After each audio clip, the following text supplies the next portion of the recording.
Sitting అరేంజ్మెంట్లో types చూసుకుంటే మనకి బేసిక్గా సర్క్యులర్ ఉంటుంది.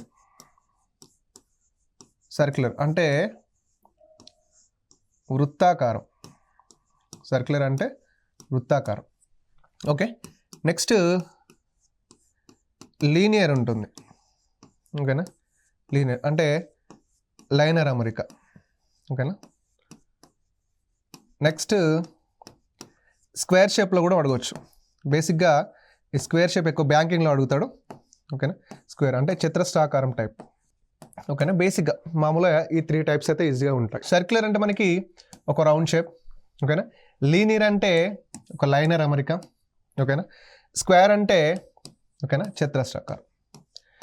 ఇక్కడ మనకి ఒక్కొక్క మోడల్ని బట్టి ఇప్పుడు సర్క్యులర్కి యూజ్ అయ్యేటటువంటి పాయింట్సే స్క్వేర్కి యూజ్ అవుతాయి. ఎందుకు? సర్క్యులర్ అనేది క్లోజ్డ్గా ఉంటుంది, స్క్వేర్ ఆల్సో 4 సైడ్స్ క్లోజ్డ్గా ఉంటుంది. లీనియర్ అనేది ఏముందంటే ఓపెన్గా ఉంటుంది, 180 డిగ్రీస్లో ఉంటుంది, 360 డిగ్రీస్లో క్లోజ్ అనేది ఉండదు.